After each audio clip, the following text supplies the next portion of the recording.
This is Pat Cashman. This is not a bulletin. It's an interruption in the show, but it's not a bulletin. That's because there has not, I repeat, not been an earthquake this evening. Nothing at all. Standing by is Bob Nelson. Bob, what's the story on injuries tonight? Well, nothing, because there hasn't been an earthquake. All right, fair enough. Tracy Conway, have you seen any structural damage tonight? Cracks, that sort of thing? No, none at all. Exactly the kind of thing you'd expect when there hasn't been an earthquake. All right, and again, let us stress that there has been no earthquake. Kim Evie is at the Seismology Lab at the University of Washington. What's the story there, Kim? There is no story. No earthquake tonight. Alongside me is seismologist Joe Fiala. Joe, do you see any seismic activity? He sees nothing. And that's exactly what we would expect on a night where there has been no, and again, let us stress, no earthquake. So that seems to be the... Wait a moment. Steve Wilson has a breaking development. Go ahead, Steve. Well, actually, I was going to mention that the Richter scale has just registered 0.0, nothing. So, Steve, you're saying... No earthquake. No earthquake. All right, then, that seems to confirm it. And again, details remain a bit sketchy, as you might expect, but it does appear, and again, we can only tell you what we know so far, but almost certainly it does appear that there has not been an earthquake tonight. So stay with Almost Live. We will not have continuing coverage because, after all, there has not, I repeat, not been an earthquake this evening. We now return to our regular format.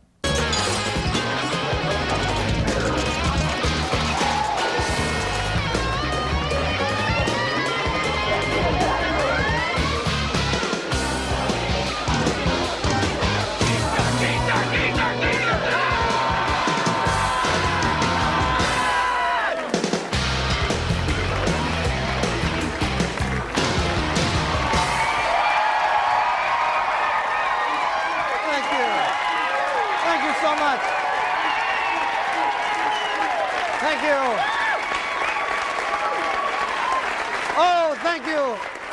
Thank you so much. I'm so happy. It's so great to be back on the air this week. As you know, we were bumped last week because of the big Seattle earthquake, which happened last week, which caused literally dozens of dollars in damage. I mean, it was just incredible.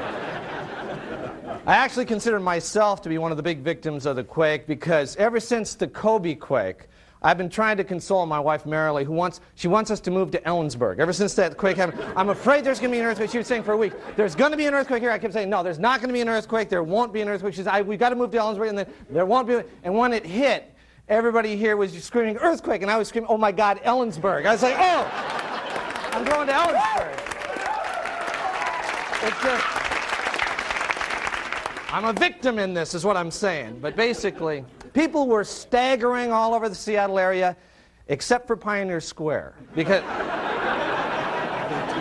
people there walked straight for the first time in several years. It's just like, quake stopped, and it was just like, it's all right. We're right there. There actually was some serious damage because of the earthquake. Starbucks reported that it could end up costing them millions. It's because someone was trying to drink a hot coffee when the quake hit and they spilled it. Right, no, I know, yeah. I know. You all heard about that, apparently. That's right. Some woman in California is suing Starbucks because she spilled coffee all over herself.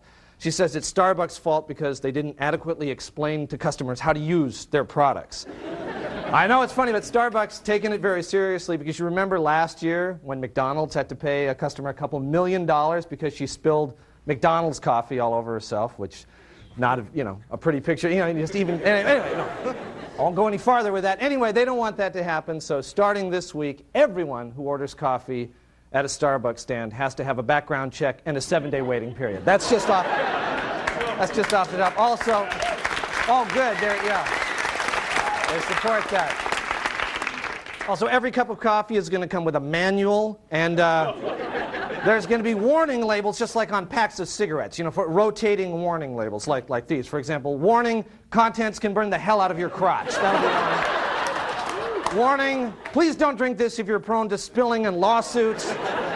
Warning, the sky is falling. No, just kidding, but the coffee is pretty hot. And finally, warning, hot, yow, ooh, ow, yaza, ay, yay, yay, yay. Ay, yay, yay. And at every Starbucks stand, before you consume the coffee, you've got to watch a new special training film, which I think we have a clip from that. Can we show that? We've got a clip from that new training film. Congratulations on your purchase of this delicious hot coffee beverage from Starbucks. Remember, a cup of coffee fitted with a plastic lid is a complex device and can appear daunting at first. This instructional film will demonstrate the right way and the wrong way to consume your hot Starbucks coffee. Here, Nancy, an experienced coffee consumer, approaches her hot Starbucks coffee. After ensuring that the lid is securely fastened to the cup, she locates the small pre-punched hole near the edge of the plastic. Smart Nancy realizes that this is the hole through which the hot coffee will flow when the cup device is inverted. She then carefully aligns the hole with her lips, inverts the cup device, and takes a small sip, remembering at all times that coffee is hot. Nancy is a wise consumer of Starbucks coffee. Ned, on the other hand, is confused and frightened by the plastic lid on his cup of hot Starbucks coffee. Therefore, Ned removes the lid and, forgetting that coffee is a hot beverage, proceeds to pour the coffee into his crotch. Screaming in pain, Ned then calls his attorney. Ned is an idiot. We hope this film has been useful. Now, enjoy your Starbucks coffee. And remember, coffee is hot, so don't pour it on your crotch like an idiot. Okay, well, hopefully that should solve the problem. There'll be no more lawsuits because, people can be awfully touchy where money is concerned. In fact, something happened just last Sunday that really drove that point home. I want to take a look. Hey! Yep. Yeah, when you get a second over there, you want to take a look and tell me how much we got left? How much what? Money! Money! Oh, yeah. Okay, yeah, right. Well, looks like about 2 handfuls. That looks like 1 handful to me. Well, yeah, I guess. You think they're going to be mad? Oh, no. I think they're going to be really okay with it.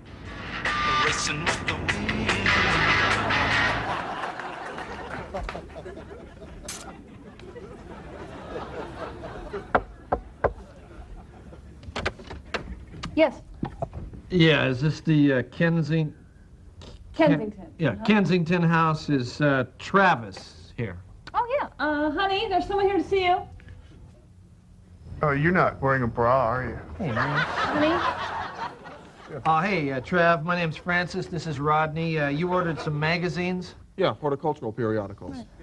Yeah, well, we're from the Publishers Clearinghouse. Oh, we paid in advance. Oh, I mailed it. Yeah. Wait. No, it's okay. You won, okay? Won what? The contest, the sweepstakes. We won the... We The won a check? free- They sent you guys with the We're the check? winners? Yeah. The guys with Oh the my check? God. Oh my God! No, it's cash. Are you actually. cash? $10 million! In cash? It's a little bit less than 10 million, all right? How much? I guess. 9 million? Sure, $9 million. Cash? Not a little lower. It's a little lower. What, 8.5 million? Or... That's okay. Now, we got about $600, you know. I mean, I haven't counted it all, but it looks to me to be in the neighborhood of $600. This is for you. Where's the rest of it? Well, we lost. No. What he means is we got lost. I mean, we've been driving around. We've been looking for this place. It's not very clearly marked. We didn't know where you lived, and we got hungry. We got to eat, and we met these guys, and they introduced us to these girls. They were and hookers. It was just a bad. 600 out of $10 million? Wait a minute, I've seen those checks. They're huge things. You can't cash them. You can't cash those. Well, that's what most people think. But I know this one guy, and he works at the bank. Honey, call the police. Hey, you don't have to be such a jerk about this. You want to know how much most people win in this contest? Nothing. Zip, man. I Come don't on. care. You can't get away with All right, this. man, we're out. Give him his balloons. Get out of here.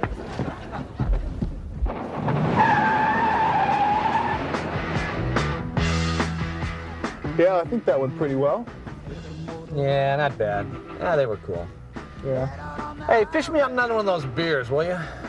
Import? You know it. All right, stay with us. We've got a great show, and we'll be right back.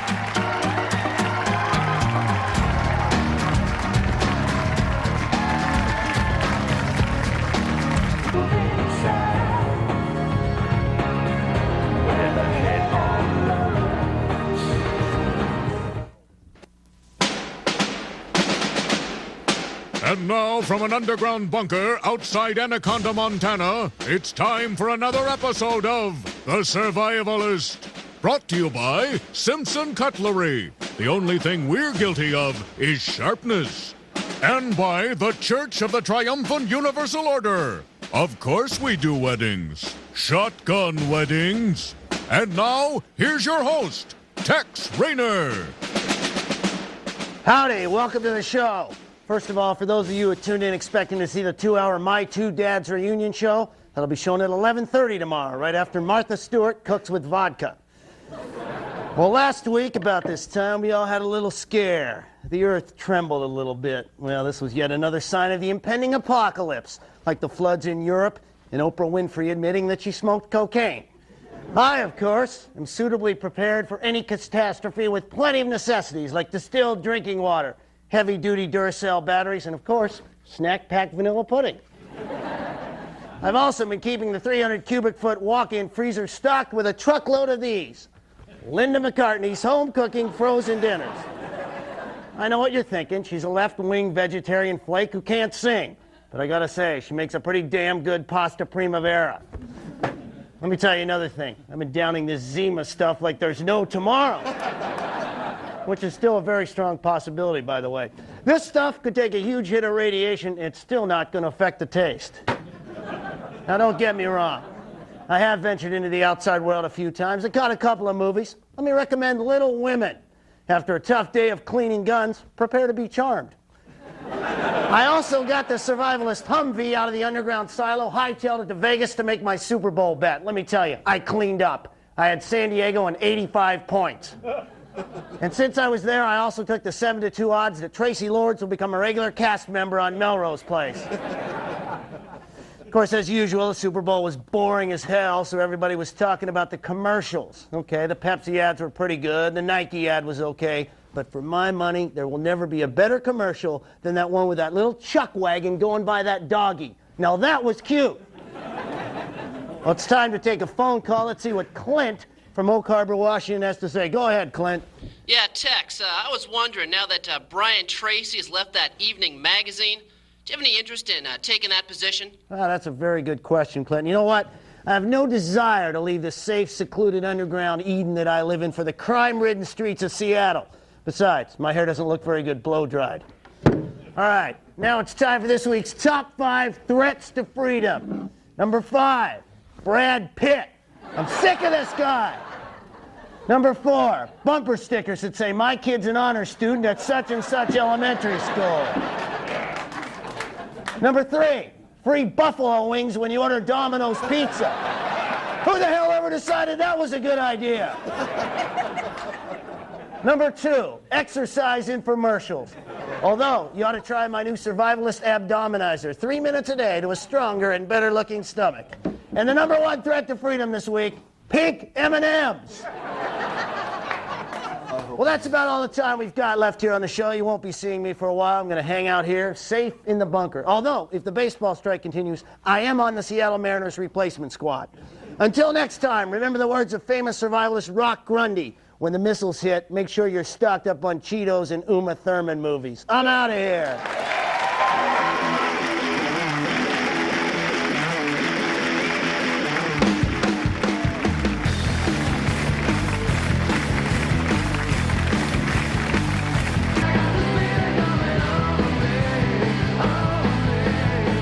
Studio amplification for Almost Live provided by American Music. Now open in Tacoma. I like Cascade antifreeze because my pets can drink it and it won't hurt them. Other antifreezes can kill your pets. I sure wouldn't want that to happen to my dog. Would you? What, do you want to kill your dog? I'm a little confused here. I mean, why have a dog in the first place if you're just going to kill it? Hello, talking to you, animal killer. You're gonna kill your dog! You are one sick little puke, you know that? You shouldn't even be allowed to have pets. You should be a pet. We should make you drink one of those other antifreezes. I'm speechless. I don't know what to say. I don't know what you're thinking. My dog can drink Cascade antifreeze when he's thirsty, but not your dog. Oh no, you'd kill him, you stupid bastard! You're gonna kill your dog! Why would you buy an antifreeze that could kill your dog? Are you insane? I just wish you were here right now so I could punch you right in the face! Why would you want to kill your dog? I mean, what's the point of having a little poochie in the first place if you're just going to let it drink antifreeze and die? What if you're sleeping and your dog goes out to the car, pries open the hood, twists off the little radiator gun, and starts slurping up all the antifreeze, and then you go out and you find him there the next morning? How are you going to feel, huh? Answer me! Ask for Cascade Antifreeze. What, you want to kill your dog?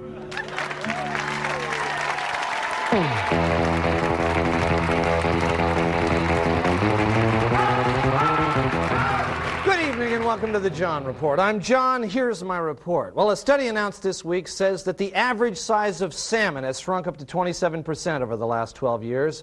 Some local restaurants have tried to keep their customers from noticing by hiring smaller waiters. Buyers of Viacom Cablevision have reached an agreement with TCI to consolidate both companies in the Puget Sound area under the name Puget Sound Cable. Representatives of both companies say that once the agreement is in place, there should be no noticeable change in the way customers get screwed. Cairo's John Procaccino will be playing a defrocked alcoholic priest in a Tacoma production of Tennessee Williams' Night of the Iguana. Procaccino said he originally wanted the role of the iguana, but it went to Ken Schramm.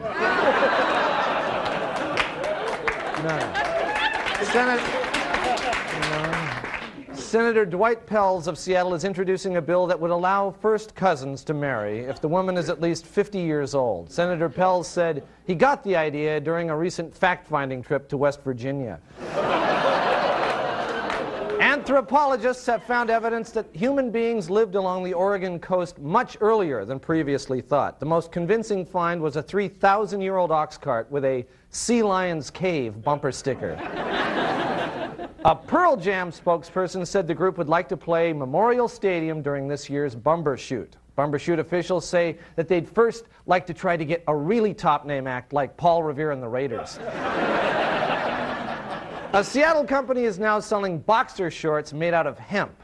The company says the hemp shorts will give a whole new meaning to the phrase, "My underwear is riding a little high."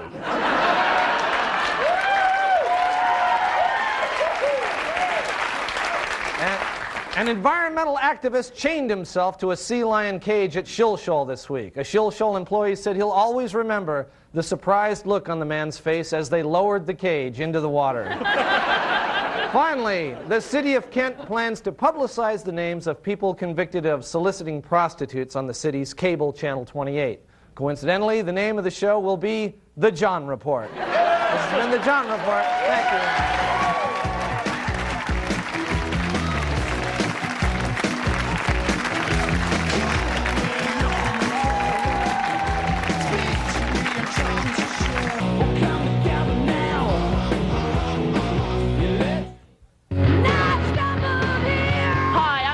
Love, rock star, trendsetter, genius.